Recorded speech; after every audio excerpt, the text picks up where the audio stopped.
Çin yönetimi Uygur Ozan Abdurrahim Heyit'in ölmediği videosunu yayımladıktan sonra Uygurlar sosyal medyada başlattıkları "Ben de Uygurum" kampanyasıyla haber alamadıkları akrabalarının videolarının yayımlanması için Çin yönetimine talepte bulundu. Dünyanın değişik ülkelerinde yaşayan Doğu Türkistan Türkleri de "Ben de Uygurum" sloganı ile küresel çapta Çin Nazi kamplarındaki yakınları için video yayınlanmasına ilişkin kampanyaya destek verdiler.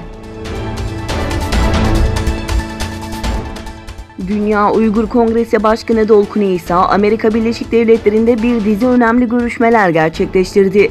Dünya Uygur Kongresi İcra Kurulu Başkanı Ömer Kanat ve Uygur İnsan Hakları Projesi Başkanı Avukatı Nuri Turkel eşliğinde ABD Dışişleri Bakanlığı ile Beyaz Sarayı 12-14 Şubat arasında ziyaret eden Dolkun İsa, bir dizi toplantıya katıldı ve kongre üyeleriyle Diyanet İşleri Komiseri gibi önemli isimlerle bir araya geldi.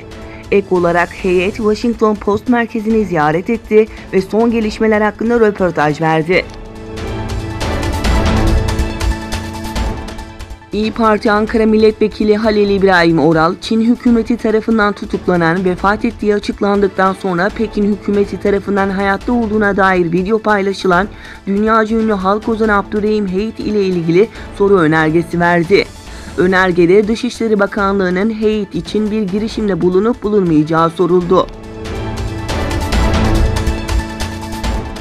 ABD Hava Kuvvetleri'nin eski bir istihbarat uzmanı İran için casusluk yapmakta suçlandı.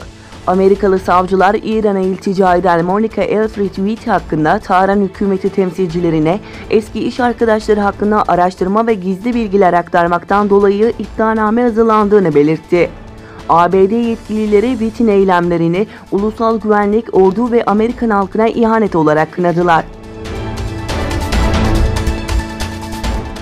Filipinlerin güneyinde yaşayan Moro Müslümanlarının geleceğini şekillendirecek tarihi Bangsamoro Organik Yasası referandumunun ikinci aşamasının resmi sonuçları ilan edildi.